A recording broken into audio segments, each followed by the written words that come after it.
DuckTalks is part of Res TV's network of podcasts. Check out res.tv for other great podcasts.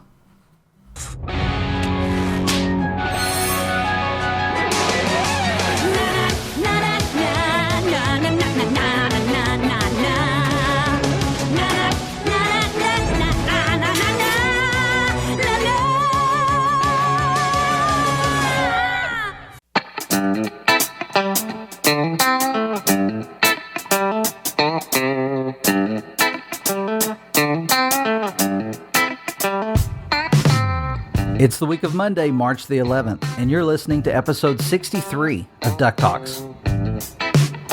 Hey there, and welcome to a brand new episode of DuckTalks. Of course, that's how podcasting works. We don't really do reruns, so of course it's a brand new episode. But welcome to the show. If this is your first time listening, thanks for checking us out. And if it's not your first time, thanks for coming back. Y'all are awesome.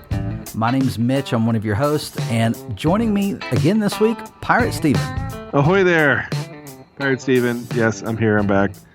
Ready to talk some DuckTales because we had an awesome episode this week. A legendary episode.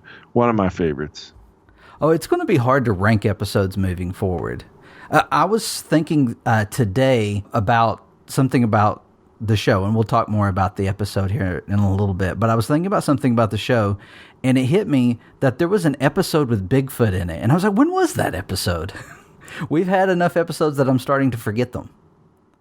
Well, you better rewatch them. I mean, my kids just put on Disney Now, and they had a legitimate marathon on the Disney Channel the other day, and I was like, it's like every weekend. Right. So it made no difference to me that they were actually on Disney Channel, because Disney Now, I love it. It makes me more excited for Disney Plus, because my kids, we on demand it. We watch it whenever we want. That's what we do, but here's how it goes in our house. Lexi's usually the first one that gets to choose, and she'll pick an earlier episode. And then I'll typically just go with whatever episode is after hers. And then when it's Paisley's turn, she always goes back to Shadow War. I can't tell you how many times I've seen the Shadow War all the way through. Yeah, in my house, do we have to watch the Darkwing Duck, Gizmo Duck one again, Dad? My girls say that one, too. Yeah, that's the one we're always watching. There's so many great episodes.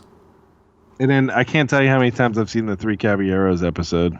Yeah, that's a favorite too. All the ones with music, which are all the Madison episodes.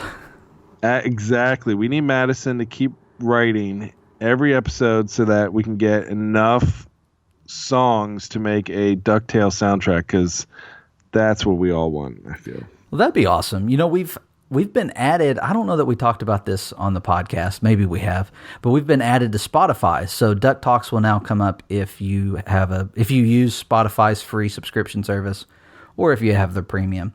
But one thing that I have on there, and it's been there for a long time, I have a DuckTalks playlist of stuff that I listen to sometimes when I'm at work or doing things around the house, or sometimes even playing video games. And it's got a lot of Disney Duck songs, including the remastered album. So that would be awesome to be able to include something straight from the show. We also got some fantastic news this week, or I guess this weekend. This is something that I'm extremely excited about, because, you know, we do this thing where we get together once a week, typically, and we talk about DuckTales. And one of the hardest things is deciding what we're going to do weeks in advance so that we can plan for it. We've had a lot of positive feedback on the interviews that we've been doing recently. But you know how it is, Pirate. Trying to get our schedules in line with some of these guests and being able to, to have a full episode to speak with them, because we want to give them all the time that we can. Whenever we're talking with them, we just get lost in the conversation, and I end up having to cut some of it out. Very little, I promise. But we want to make sure that we give the episodes of DuckTales time as well. So we're trying to fit in as many interviews as we can around the episodes. But that's hard to do when you don't know when new episodes are coming. All of that to say, we know when new episodes are coming. May. I'm so thankful that the Disney Channel could put that information out there. Yeah, it's always good to know. I mean, I made a blog about it, but we can be less dramatic when we actually know the answer of when the hiatus is going to end. And we know it is May. Yeah. It's funny because when I was making the article, I had the subject in there, DuckTales in May, and it autocorrected to DuckTales in maybe. Oh no. So I had to go back and correct it. But yeah, DuckTales in May. We got the promo. Had a couple of nice little scenes in there of what we might expect from the rest of season 2, which looks like it'll be straight through the summer. Probably DuckTales every day in May, every weekend in May, kind of like they had last year. So, and I really enjoyed having summer Saturdays, knowing that that's DuckTales Day. Yeah, and they did DuckTales every day in May, and then on the weekends was new episodes. So they did every afternoon there was an episode of the show, and I expect them to do that again. They really liked it. And then in June, that was when we had episodes in the evening, wasn't it? On Friday evenings. I don't even remember. It feels like it was so long ago, but yeah, it was like 8 p.m. on Fridays. Yeah, that would be different. I like the 8 o'clock time slot though. Yeah. Oh, in the morning? Yeah. Yeah, that was nice. It gives you enough time to get down, get ready, get your cereal, and cut up all that fruit. Sure does. We've not talked about this that much. I think we went into this season thinking there were 22 episodes. And maybe I've just forgotten, but we know now there's 25 episodes in season 2. Yeah, Frank has stated before, frankly speaking, there's going to be 25 episodes this year. Was it? I think it was like 24 last year, but there was some extended episodes, or 23 or 24 episodes last season, but there were extended like 44-minute ones. So, yeah, 25. That means we have 18 left. So that's pretty exciting. Plenty of time for this show to just go wherever it wants. Now, we just had Della. How much more Della do you think we'll get? Any predictions? It seems like a 3 or 4 episode arc story. Something perfectly that Disney could put out a Della storyline DVD or something. This episode seems like something that could have easily been the season 2 first episode, really, if they wanted it to, but they kind of put it neatly in the middle. So I like where it fell in the season, and it just makes people hungry for more. Yeah, I wonder if it's out of production order. We had that more in season 1, and I think Disney really changed up the game for season 2. But I wonder if it was supposed to be, the premiere for season 2. That'd be interesting to know. I think it's really cool. I agree with you. I think its placement this season is really good because we get that break in the hiatus. I mean, we know that we've got a little over a month left before we get new episodes, maybe longer. We don't know when in May. We're assuming the beginning of May. But it's nice to have that little break. And, we've been talking about it for a little while because we started to get the feeling that every day in May was going to become, an annual thing. And so we started talking about it, not making a prediction or anything, but just talking about the fact that the show may come back in May after the Della episode, because it wasn't on the calendar. Even before the calendar, it wasn't on the highlights that the show was going to be back this month. There was just the one episode. I think some people were caught off guard by it, but I think it fits really well. I like that it fell on, a Della-centric episode that fell on around the same time as International Women's Day, and also the big Captain Marvel weekend release. So women, showing some powerful women out there, and it fell pretty nice for all that. Yeah, I'd seen somewhere that was also like Aviators Week or something like that as well. I mean, there was a number of things that lined up, and that's something that the show has done, has been really cool. I think the show premiered on Middle Siblings Day or something. I mean, there's just been all these crazy. I can't believe they were planned that way, but it's worked out. Yeah, that but way. I'm sure if you ask Frank, oh yeah, they were. Yeah, we'll have to ask Frank that one day. But May, we're looking forward to it. Until then, we are going to have some great content. We already have some things booked. We already have some ideas of some episodes that we want to do. We may have a break in April at one point. Promise it won't be too long. We've all got a lot going on, and but we'll be back. We will not be gone all April long. An exciting news item for Disney Movie Club members, and one that has the rest of us just really, really considering becoming a Disney Movie Club member. We found out that, I think this was this weekend. I don't think it was today. I think it was this weekend.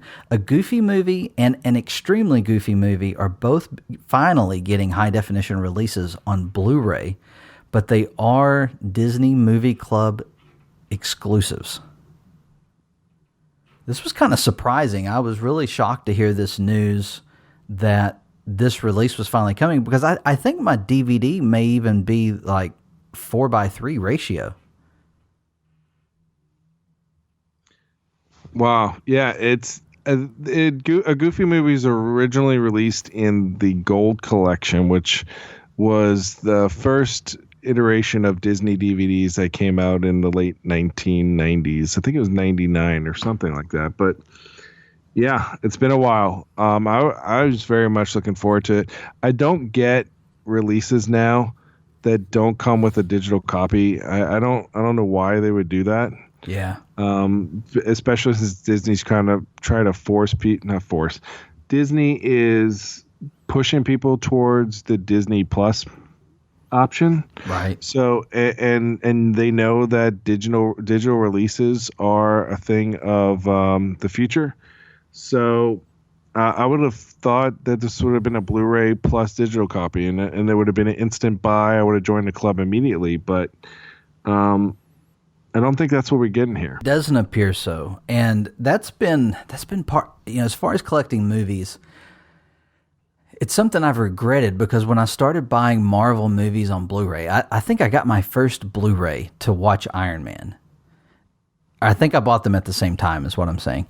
And that version did not come with a digital copy. And it wasn't until later that all these movies started having digital copies. And maybe I'm thinking of, maybe it was an Iron Man. Anyway, it was a Marvel movie, which I already had I had the previous movies on DVD, but when I switched over to Blu-ray, I didn't get Blu-ray plus digital. I wasn't sold on digital yet. And so now half my collection I have digitally, and half of the collection I don't have digitally, and it's still $20 to go back and buy the digital. So I'm with you on this. I'd really prefer this to include a digital copy as well as the Blu-ray disc. I like having both. Yeah, and with Disney, I mean, the movies are so important to me. I feel like I've rebought the same movie over and over and over again. VHS, the DVD, Blu-ray. Yeah. Now they're the 4K, and at this point, I just wanted to own it digitally and then go from there.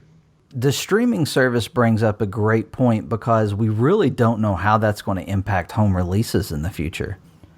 I mean, right now with Netflix and the contract that they have with Disney, once a movie goes out of theaters, there's a period of time before it hits home release. After the home release, there's a period of time before it hits Netflix. I'm wondering if Disney Plus will be the same way, or if home releases will change. I mean, what happens if they maybe stop doing the digital on the home releases and sell it separate? I don't know. I'm just guessing. That's just wild speculation. How might the Disney Plus service change things? Now, I plan on having the Disney Plus service. There's too many great new shows coming to it that, I mean, I won't have to watch anything else. Right. Other than Netflix's, I think they're doing a Transformers show. That's really going to keep me on Netflix. Yeah, well, right now Netflix is still affordable to have both. We don't know how much Disney Plus is going to cost. Big meeting on April 11th to get more information, a lot of new information about Disney Plus. So hopefully we get a price point at that point.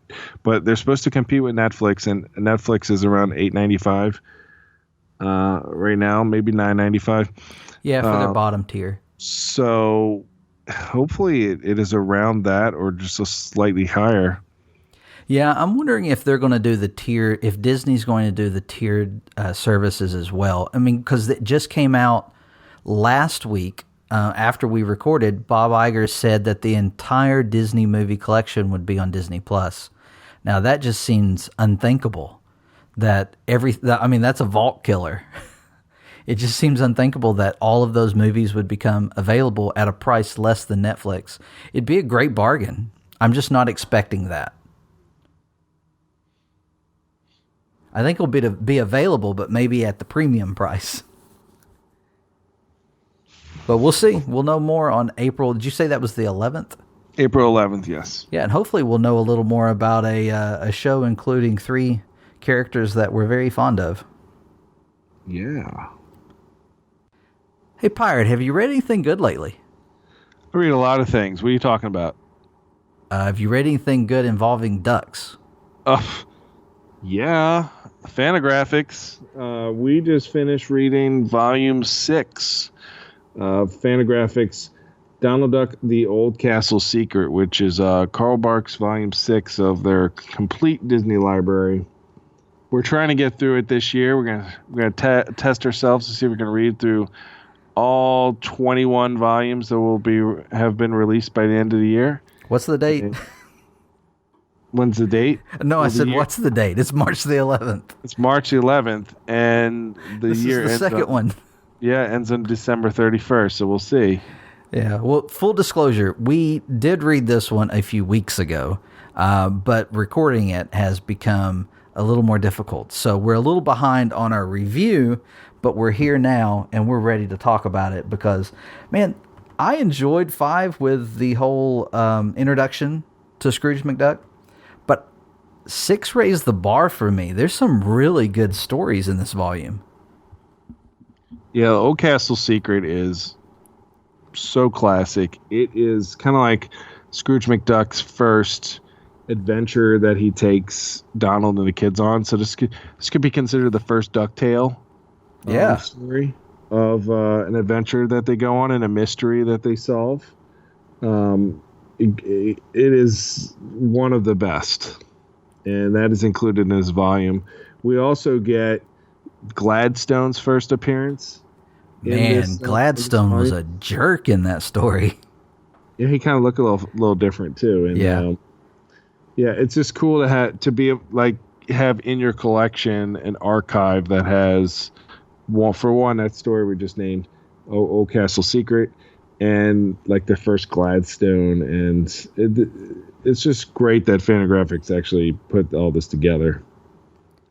Yeah, there's some epic stories, and I feel like at this point in the stories, I can't really put my finger on what feels different from Volume 5 to Volume 6 for me, but I did feel like there was more grand stories, and maybe there was. I haven't actually broken down the lengths of the stories, but I mean there are a lot of short ones. Rocket Race to the Moon was a fun one. I think that was just like a 10-pager. Yeah. There's all different lengths.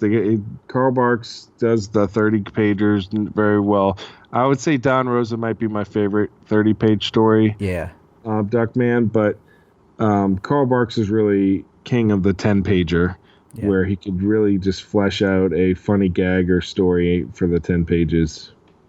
Yeah, a lot of those stories felt like some of the Donald shorts and the cartoons, and I think that's, it says a lot about, that's where Carl Barks got his Duck start, was working on those, but he felt like he'd get more freedom in writing comics.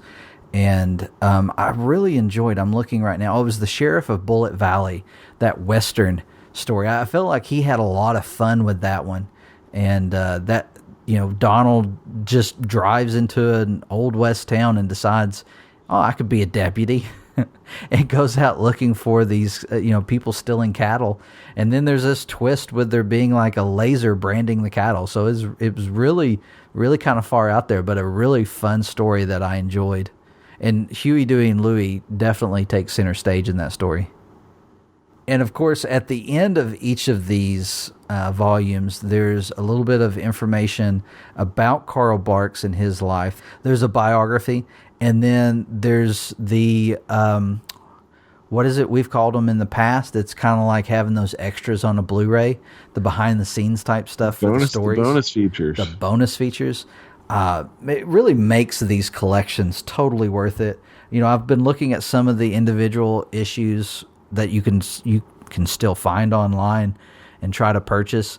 And I think this collection, you know, one, it's a nice, big, large bound book. So, I mean, it's easier to put on, you know, at your coffee table or, you know, in a bookshelf. So, one, there's that. You don't have to worry about it as much because whenever you have an old comic, you know, you tape it up, put it in a box, and put it away.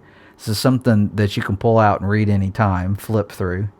And not only that, but then you get all the extras. I love what Fantagraphics does here, and I'm very appreciative to them for supporting our show and providing these for us to talk about and review. Do you have a favorite story? Favorite story? I mean, of course, we talk about the Old Castle Secret. I would say that's my favorite. There's a really funny story about how Donald's having like a group gathering of all the famous people in Duckburg, and they to like a picnic or something in his backyard, and he wants the kids to be on their best behavior, so he tries to hypnotize them, and he ends up turning them into hey, you're gonna act like monkeys, and then for some way or another, Daisy gets hypnotized as well. And then they turn, and the tables turn, and Donald gets hypnotized. So, I thought that story was a lot of fun. Yeah, of course he's not going to be welcome back in any of that social circle that he tried to get into. Right. Yeah, for anybody who really enjoyed the Castle McDuck episode of DuckTales, this volume is definitely a good place to start with Carl Barks. The Old Castle Secret is one of my favorite tales of his so far. It's definitely top of my list. And then Don Rosa makes a sequel to it with the Old Castle's other secret, right? Right. So this is where it all begins. And this is one of Don has also said this is one of his favorites as well that Carl did. Yeah, it's an epic story, and I mean it's got a lot of length to it, and it's got a surprise. I mean, it's got everything you want out of a good story, and I think it's funny when you compare it to some of the other stories in the volume, and you know they're the short one-page gags, and you know, like you said, he was really good at the 10-pagers. This is definitely one of my favorites, and it is lengthy. Did they put this out in one comic, or was it in multiple? I think it was in one because it really wasn't broken up in this volume, so. Because it's like 30-something pages. 32. Well, I guess it would have been in the 20s. I'm just flipping through, and the beginning of it is a few pages, or the beginning of the volume is a few pages. But yeah, it's a great volume. We have, Pirate wrote up a review, goes into a little more depth on the individual stories, and it's a really great review. You can find it at DuckTalks.com. That's our website, if we haven't said that before on this episode. I know we've said it before. But yeah, you can check that out. I think Volume 7's already up too. Yeah, Volume 7's up. I'm currently reading Volume 8, which has been really, really good stories as well. So we encourage everybody to read along with us. And I know a couple of people that are. So yeah. And I know they're enjoying it just as much as we are.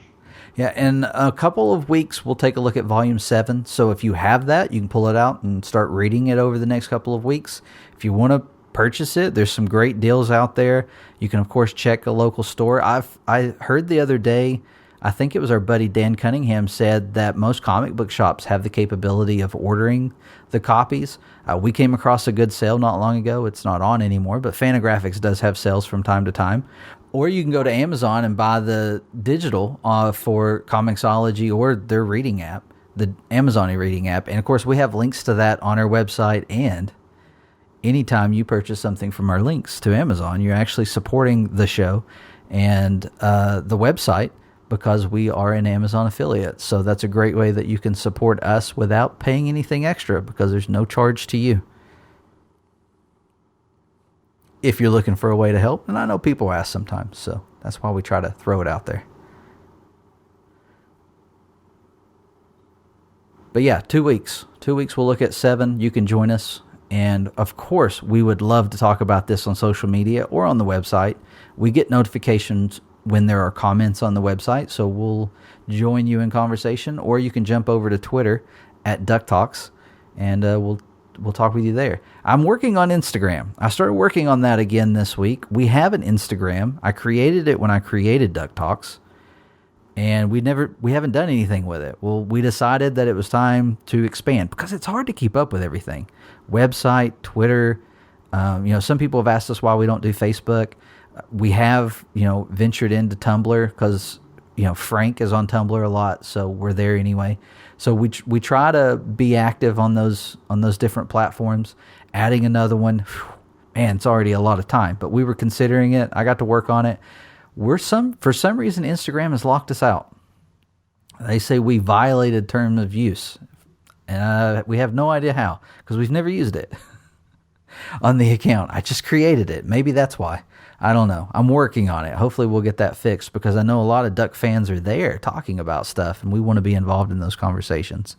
We'll let you know when we are on Instagram. Hey, dude, it's time for some Duck merch. Oh, we love Duck merch. We are huge fans of Duck merch, and this is a good week and a good month for Duck merch. Emerald City Comic Con is this week. Does it start on the 14th? Is that the day that the convention starts? Yeah, the convention's the 14th through the 17th. It's in Seattle, which is Funko's hometown.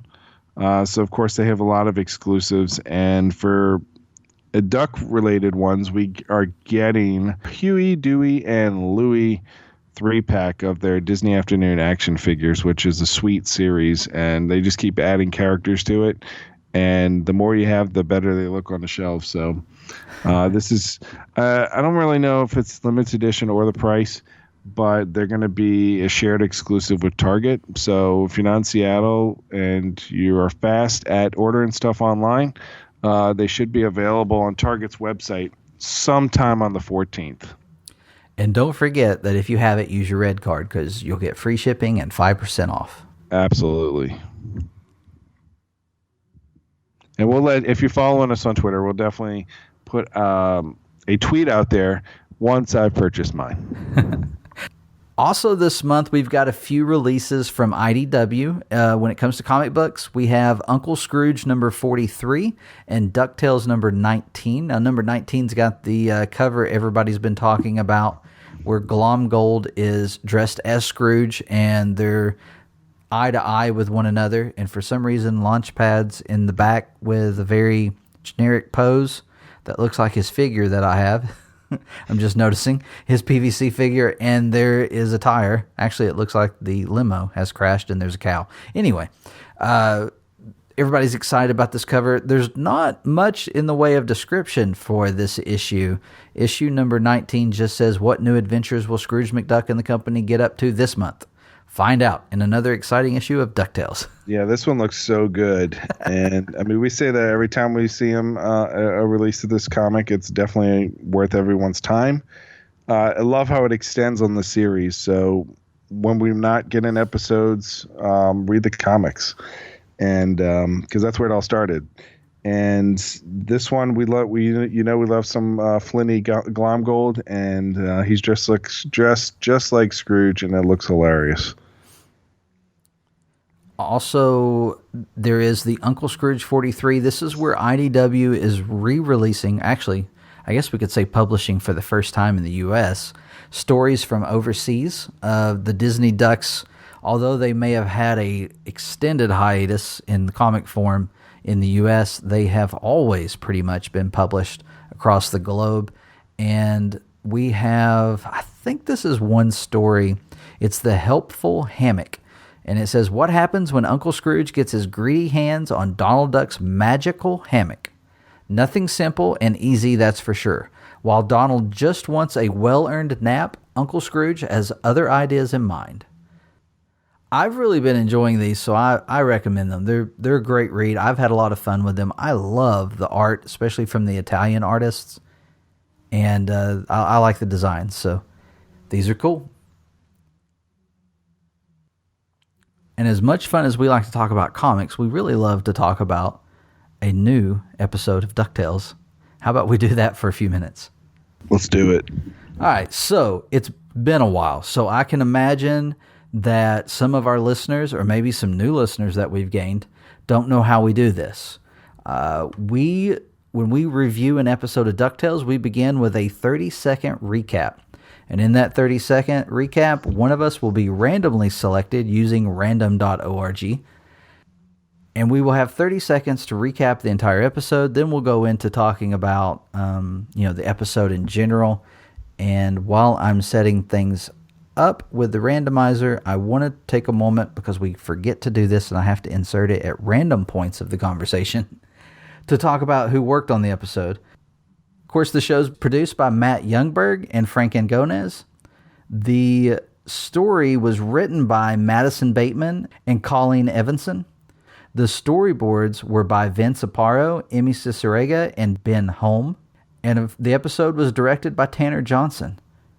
It was a great episode, and one of us is about to review it in 30 seconds. Pirate, what's your number? My number's 2. Oh, and it's 2. Let me get my clock ready. Oh, all right. I actually am prepared for this one. You're prepared for this one? I actually worked on mine quite a bit. Can you today. let me know when 30 seconds is up? Okay. All right. I'm going to give you a go. You ready? Yeah. Go. Do do do do do do do do do do do do do do do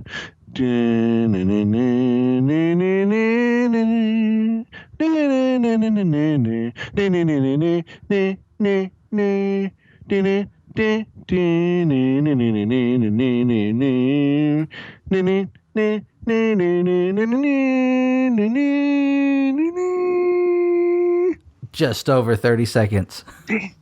31, but you were really close. I was not going to stop that. Just so. All right. Yeah, no, 31. It was like 31.5. Wow. I got so into it that I didn't hit the button at the right time. Thank you for letting me do that. Oh, so we'll have to go into more detail as we talk about it, because, honestly, in my review, I'd planned on saying the moon theme. This happened. The moon theme. This happened. The moon theme. I loved how they fit the song into this episode in so many different ways. Even the very beginning, and I didn't catch it the first 4 or 5 times I watched the episode. The very beginning begins with the song, and then it fades out, and you see Della struggling with the spear of Selene. And it shows up so many times.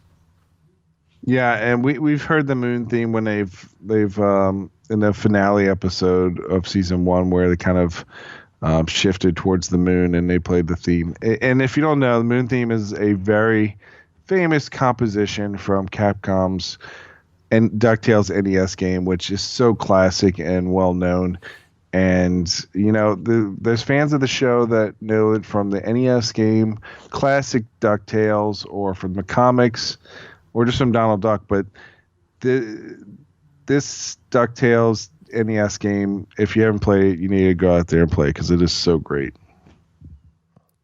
There's the DuckTales remastered version, which you can get on not the current generation consoles, but the previous generation consoles.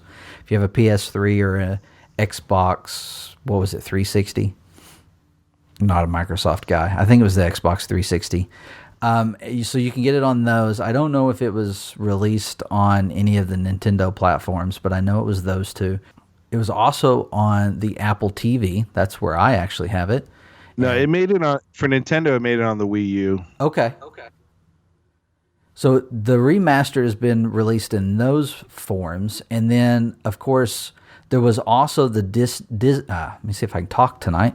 There was also the Disney Afternoon Collection, which was released with the original 8-bit versions, or the 8-bit version of that game and many other Disney Afternoon games. So there's different ways to play it. It's a lot of fun. I grew up playing it. It's one of the Nintendo games. I mean, when I think of my NES, I think of Mario Brothers and DuckTales, because those were the games I probably played the most.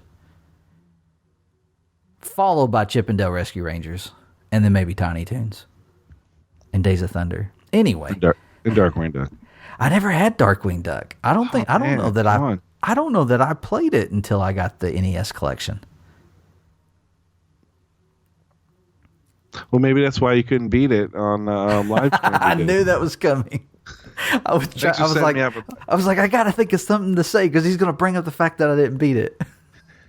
It's true. We'll have to revisit that on a live stream one day. Yes, we'll watch you do it, and you can show me how to get past those silly ghosts. We should just do live streams all this week playing just the moon level of DuckTales. You know, that would actually be a great idea. You're playing it right now, aren't you? No, I'm doing a podcast, but thinking about playing it. Thinking about playing it. You know what we don't have on the notes tonight? I think we think of stuff usually after we've recorded an episode. We didn't talk about 90s Night. Maybe we'll talk about it real quick at the end. People seem to have a lot of fun. But let's talk about this episode first. I'm an amateur. My notes. Anyway, great episode. It starts off very familiar because we've seen the scenes in a promo. And we see Della crash. We see, her getting pinned. And we see the Oxy-Chew. We see all of that happen. We were a little familiar with that already. And then we get the Offooey. She says Offooey. And then it cuts. And we see her with that metal leg. And, there was actually some talk about that the week before among fandom. I think it was Kahuna Potato. I may be wrong there. I think it was Kahuna Potato that first pointed out, we haven't seen Della's legs. And then we saw, that promo and saw that she had a leg pin. And I was like, I don't know that they'll go there. A character having to remove a leg after a crash, but they did. And they did it really well. And the Oxy-Chew was from DuckTales Remastered. Yes. So let's throw that in there. And also it's black licorice, which is just gross, guys and girls. I can't do it. Not even jelly beans? No. See, I always pick out the yellow, but I'll eat the black jelly beans. Okay, well, you would have survived on the moon then. I'm not saying I would like black licorice gum. I don't know that I've ever had it as a gum or in gum. But that's such a gyro thing to do, too. Yeah, it is. I love this gyro. Even though he's not in this episode, he's kind of featured in this episode. Yeah, I would count it as an appearance. I think we learned more about Gyro in this episode than we have in any of his other appearances. So Della loses her leg and gets her cool metal leg. And DuckTales, actually, the crew reached out to Amputees Coalition and just to answer questions and make it as realistic as possible for Della and her new robotic leg. So I thought that was cool that they actually went into detail to find out what it would be really like for Della to be on the moon as an amputee. So I thought that was cool. The level of detail they're willing to go into is amazing, and I love how they do that in this show. And it's clear, sometimes you see people online talking about their projects and things they work on. And sometimes you see people talk about the projects and the things they're working on with a true passion. And that's what I see out of people on this show. And I think that's really cool. And they've been hyping Della for a while, talking about how much we were going to love the character and how much Paget Brewster brought to the role. And they succeeded on every front in this episode. So let's talk about what happens to Della a little bit more. So she starts trying to figure out how to get off the moon, and we see time pass as she struggles with it. And, even trying to deal with, she thinks that her family's going to be receiving these communications and that she's able to talk to her family. So I think that kind of helps her stay a little sane. Yeah, and it kind of gave some emotion to it because she says, "You won't even know I'm gone," and we know it's been 11 years. Yes. It's and she goes through a lot trying to get off the moon. And Yeah, and she talks about she has an adventure song that she used to sing to the boys before they were hatched. yeah. And she hums it as she's trying to like just jump off the moon. I thought that was a very, very great scene and shows about her character of how determined she is to get off the moon and be back with her family.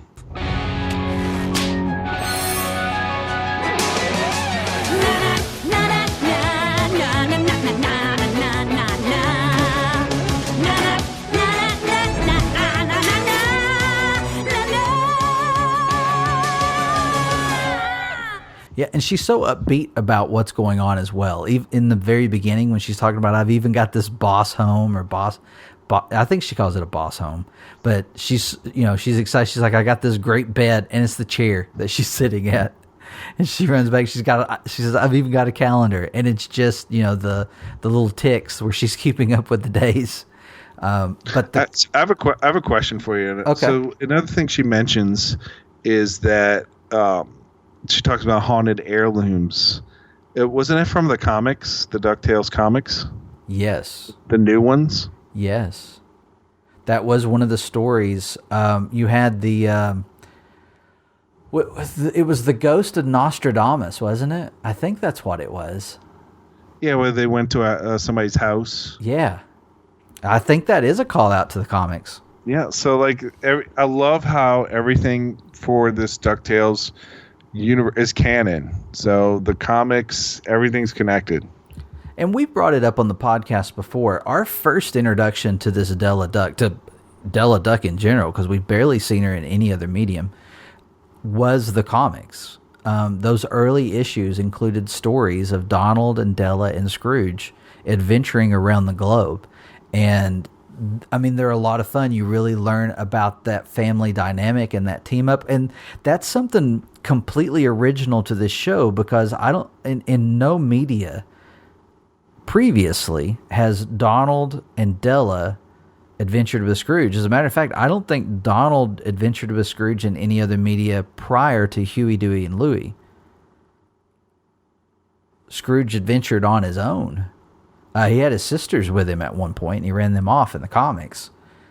But it's something brand new to the show, and it's a really cool dynamic, and it really adds to the character. And I love, we're huge fans of where the show has call-outs and brings up things from previous, media, from previous comics and cartoons and stuff like that. But I really think where the show really does a great job is when they add something new to it. And this episode is mostly new. I mean, it's pretty much all except for the quick clip at the beginning of Scrooge. And really, that's just a recording that we've seen before.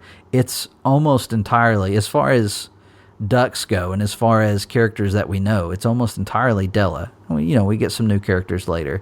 But just having that episode with the one character, that's a form of storytelling that is hard to succeed at. And I mean, when I think about it, Castaway is one of the first things that comes to mind. The movie where Tom Hanks is marooned on an island with his volleyball, and that's pretty much that's the type of story that they successfully told. And I think they did a great job, because you get that emotion and it's funny too. I mean, one thing I really like about Della is all the ways that she reminds me of Donald, all the ways that she reminds me of Scrooge, and all the ways that she's different from both of them.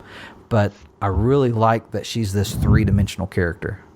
Yeah, she's gonna, like, just how Webby revolutionized that for that new character, and how so many people were drawn to the series because of the new Webby. I feel like Della is going to be another one of the really big hits of the show, of what they've introduced. Would love to see Della walking around the Disney parks. I've already said Fat Mojo that's gonna be the hottest seller from Wave 2, is the Della Duck single figure. They have a Spear of Selene playset, and we don't know if it's going to be before she lost her leg, or maybe they'll have a regular a younger edition, and then the one from when she's in space. Who knows? But those characters are going to be hot sellers from Fat Mojo Action Figures Wave 2. Yeah, I want all three if they're going to produce all three. So yeah, and my girls do too. And the other cool, so we also know from the Fat Mojo Toy Fair that there's another character that debuted in this episode. That do you mean Lasers? Everybody thought his name was Lasers because that's what you can read off of a really bad resolution picked. I mean, to be fair, that's pretty close. I predicted his name was going to be Lasers, and it was going to be like a Gizmo Duck bad guy that he would face. But that's not true. He is one of the General... You go ahead and say his name because you're really good at names. Thank you. General Linares. Linares, yes, because that looks like Lasers. It does look like Lasers. I mean, when on a really fuzzy image, it does, absolutely. I thought this was a fun character to introduce, and I think I'm beginning to see why we're going to get a figure of him. I mean, he does have a cape, and it appears to be wearing gold, and he's got that chiseled chin. Yeah, and he's the fact that he gets a figure makes me also believe that we're gonna. I mean, this is not his only appearance. I feel like he's good for another at least three episodes, to improve on the Della arc and to extend that. So, yeah, I would look. We don't know his agenda because he seems like a nice guy, but sketchy. So right, and that was something I was going to. Yeah, that was something I was going to bring up too, because although he seems extremely nice, if you listen to the music in the background, it's pretty ominous. I'm not exactly sure where the story is going to go for him, and I'm wondering if he doesn't turn out to be that villain on the moon for the moon dwellers. But we got another character with him as well. And I think, yeah, and this one's played by Julie Bowen, which I'm a huge fan of. I think she's one of the funniest people on Modern Family. And this is seems like a Sam King developed character. Sam definitely is fond of this character. You could tell by all the fan art she's been putting out. She even let everyone know this weekend that she finally got the green light to start sharing. I can't imagine how many drawings she already has ready to share. She's probably pacing them. But her name is Penumbra. But Della calls her Penny. Yeah, and I like how she says they're going to be best friends. And I think that's where the twist goes, because she was a little stubborn about it, Penumbra. I feel like they are going to be best friends, and the nice guy, which was the general, is going to be the one that goes rogue. Yeah, that's my prediction as well. I think Penny's going to end up being a fun character. She's already a lot of fun because she makes these sarcastic comments in this episode. You know, where there's the one time where she says multiple times, you know, something about just getting rid of Della, and then when Della goes running after the moon mite is what the creature that we've seen in previous promos, what they call it. And she's firing, and the general says, "Stop, or you may hit Della." And she's looking at him and fires one more shot. There's a bunch of sarcastic moments like that are really great. And but yeah, of course, Della's pretty positive they're going to become buddies. I think that will happen. Yeah, I also love how their whole planet is like based on gold. Right. Is their best resource, and Della's been looking for gold to power her rocket ship for. I think she went on a journey that lasted at least a year. I thought that was hilarious that you're like, you have gold? Yeah, the entire backside of the moon ends up being filled with gold in their city because she needs it because Gyro built Gold Tech. I like how Gyro names everything. Bulb Tech and now Gold Tech. He's built the rocket with Gold Tech as so gold is the fuel for the rocket. Yeah, and then Scrooge didn't have any backup gold to power it because he didn't want to waste the gold. So, and I love how sarcastic Della is about that. Whoop, there's no gold on the moon. Tear me tartan, I'm the richest duck in the world, but I couldn't have possibly spare any backup gold, even though the engine runs on it. Life lesson, kids. Adventuring is tough. You know, sometimes there's a cursed idol that turns into a demon. Or sometimes you crash land on the moon and try to stay alive, but a moon mite messes everything up, keeping you here while your kids grow up with their uncles. But you still got your health, a cool robot leg, and gum that mocks you with every chew. Ow! Yeah, she's got a really good. I mean, the voice actress is so on. I can't wait to see her interact with Tony Anselmo when Donald and her in the same scene. I think it's going to be so great. We mentioned Gyro earlier. I think his part in this episode really made me smile. One, there's the licorice gum that we already talked about, Oxy-Chew, and his choice of flavor was funny. But then later in the episode, while Della's trying to figure out how to get off the moon, she decides she's going to rebuild the Spear of Selene, which she has crash landed on the moon. And she's looking through the manual, and you can tell it's a little complicated. She's having some trouble with it. And she gets to a part where Gyro has a picture of himself, and it says, it's so easy to rebuild, even Della could do it. And she throws a Donald fit, or she throws a Della fit, and she rips up the book and decides she's just going to build it on her own. Of course, that doesn't work out, so she has to put the book back together. But, I like the playoff of Gyro there. We're not the only ones that get this vibe from Gyro. So Della's been stuck, and we know that she was stuck on the moon, but we know she had resources and that she had many attempts to get off the moon, but they were foiled by this moon mite, this giant creature with a tentacled face. I like when she screams that off camera. So she's dealing with this moon mite, and it ends up taking the Spear of Selene. I don't think we said spoilers earlier, but you shouldn't have been listening to this if you've not seen the episode.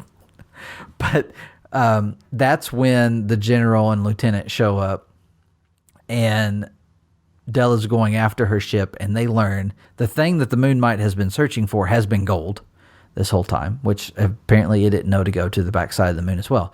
But the moon mite does get some gold from Della, which she found in her tooth, and there's a funny story as well. We won't get into that. We find out that the reason why the moon mite is looking for the gold is because it has a baby. Yeah, and this is a great moment, again, a touching moment, because you find out this is when you find out the adventure song, the moon theme is actually a lullaby to her kids, and it is the sweetest song. And I'm gonna sing it to my three boys because I think it's cool. It's a cool song that goes well with the moon theme. And like I said, this is where Madison Bateman's going to keep getting us feeding us some songs to that soundtrack.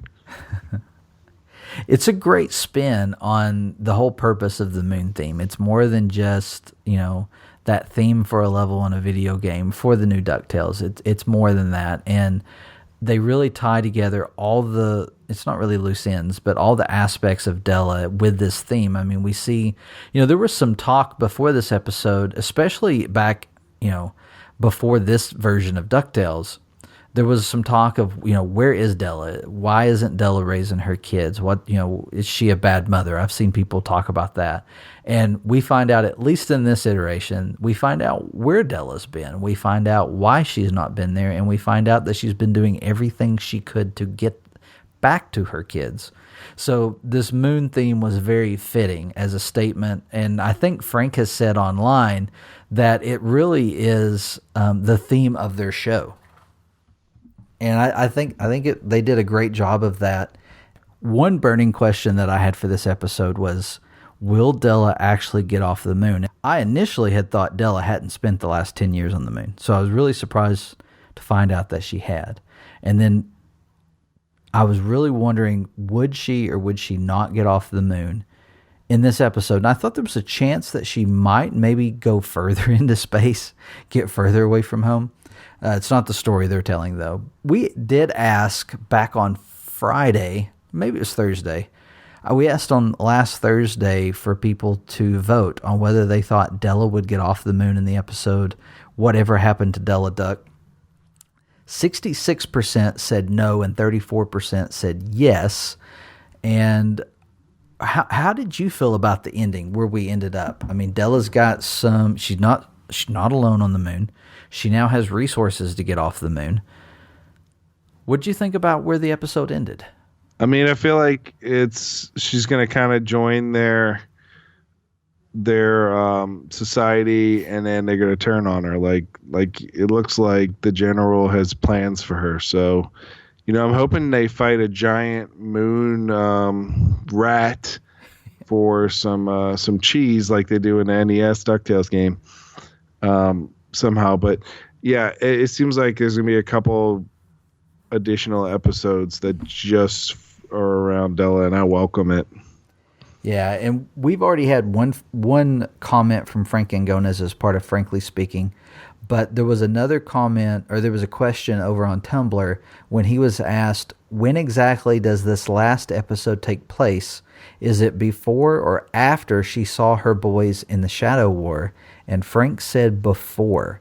So the scenes that we've seen before this episode take place after this episode. So she's back out on that platform working on something. I'm thinking that the Moon Dwellers are going to try to keep her there for some reason. I'm not entirely sure why yet. I mean, they definitely found that she's resourceful, and she was able to figure out how to defeat or stop the Moon Might in a very compassionate way. But it'll be interesting to see why they want to keep her around. I think that's what's going to keep her away.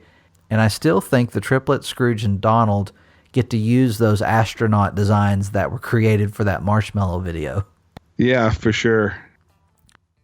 You can find us on Twitter at DuckTalks. We'd love to, continue the conversation with you and talk more about how awesome Della is and, how great this episode is. We've got a little bit of time until we get another episode of DuckTales, but we'll still be there all throughout this mini hiatus, talking about DuckTales, talking about the comics, talking about the old comics, talking about, merchandise that's coming out. We're excited about getting a hold of those Funko action figures. We're excited to see in the next month if we get any other announcements. We know we've heard about some stuff maybe overseas coming out to celebrate a certain anniversary that just took place. Well, we get some more information, maybe we can have some conversations about that. Until then, you can check us out not only on Twitter, but at our website, DuckTalks.com.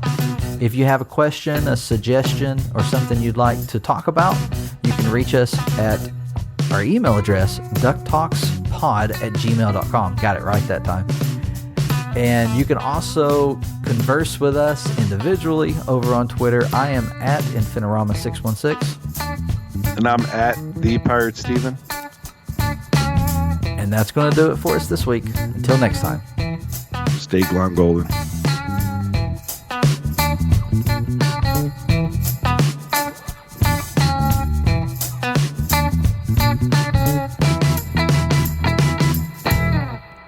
DuckTalks is intended for entertainment and information purposes only. Any sounds or audio clips played on this podcast are the property of their copyright holders. We also got some fantastic news this week. Now, or I guess this weekend. Hold on.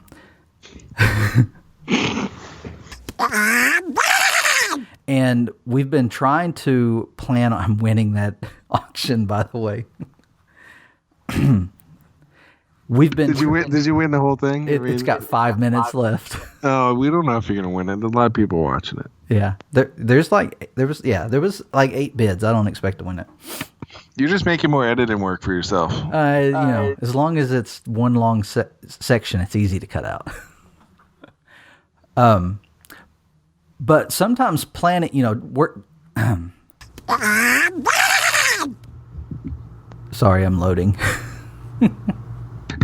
Did you win the auction? No. My notes are loading. I had changed to our website, and my phone's having problems all of a sudden. It sure does. Yeah. So we've got. Now we've not. Hold on. Hey, Pirate, read anything good lately? So many good things. Are you referring to Beyond DuckTalks? I am, but there was something else I was going to talk about. Yeah, hold on. Redo it. No, I'm not going to redo it. I'm going to use it Unless you didn't like it. I didn't like it. Go ahead. You didn't like it? No. Okay, I'm gonna do it again. Now you know. Now you're expecting it. Because I didn't know if it was Beyond DuckTalks. It is Beyond DuckTalks. Or DuckTales. It's Beyond DuckTales. Yeah, see? Okay, here we go. You ready? Yeah. Editing. Hey, Pirate, read anything good lately? No, I don't like that. Sound like I'm... Hold on. That was poor acting. I can do better. Let me get in. Okay, I am a podcaster. Okay. Of course, the show's been produced by Man, now I've messed myself up. Hold on. Take it. Just breathe. Just breathe. And then Young go. Burger. Where did that even come from?